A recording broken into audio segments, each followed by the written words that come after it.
Bumili nga pala ako ng skis na crankset. Gumaan nga rin pala yung aking bike. Kaya naman nasarap mag-track stand. Ngayong araw nga pala, sa wakas dumating na yung aking bagong crankset. Dahil nga pala yung crankset ko dati napahiran ng kulay black. Noong mga panahon na nawawala pa ito. So ayan mga kadinday, dumating na pala yung skis na crankset. Kaya naman papakabit na namin ito.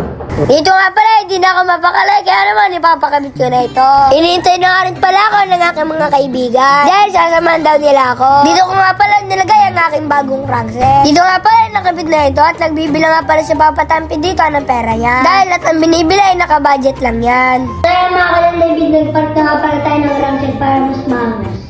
Para bumagay dito sa tinamit.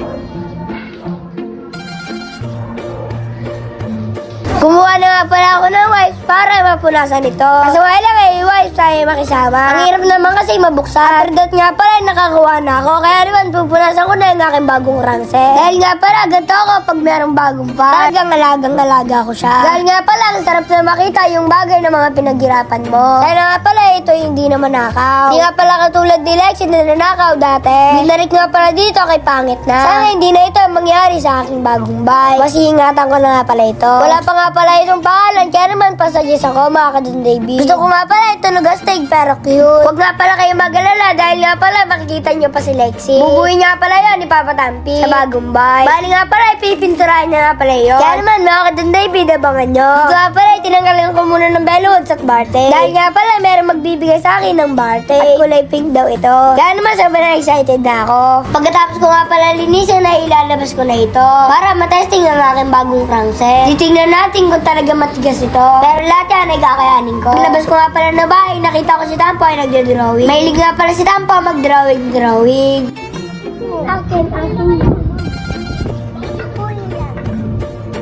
Dito nga pala ay meron ako susubukan. Yung ginagawa ko lagi kay Lexi. Papasok sa loob ng batalya. Grabe mga kadanday, parang hindi na nga pala ako sanay. O talagang lumalaki na talaga ako. Kasi nga pala parang hindi na ako nagkakasya.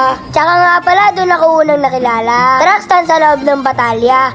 Mga kadanday, nahihirapan nga pala ako mag-ski dahil nga pala yung ratio na ito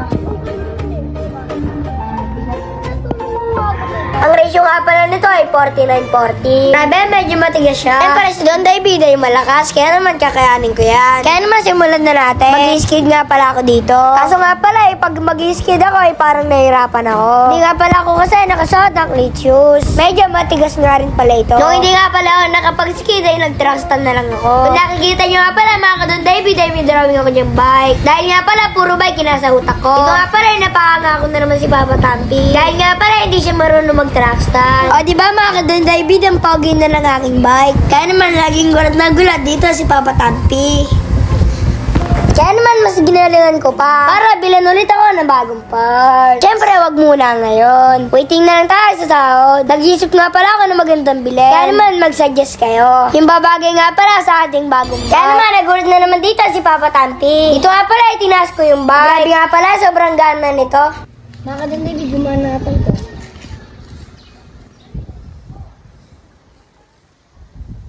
Susubukan niya pala dito ni Papa Tampi. Naninibago daw pala siya. Para umikli. O tumaas naman. Taas na ito.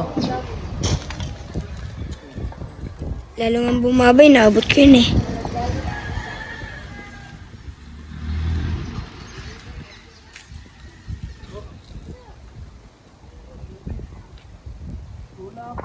Nagtulap yan.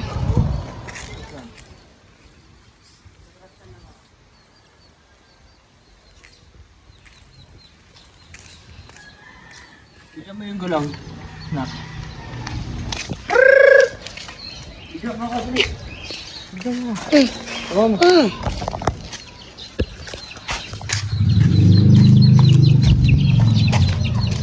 Saan ka po ba?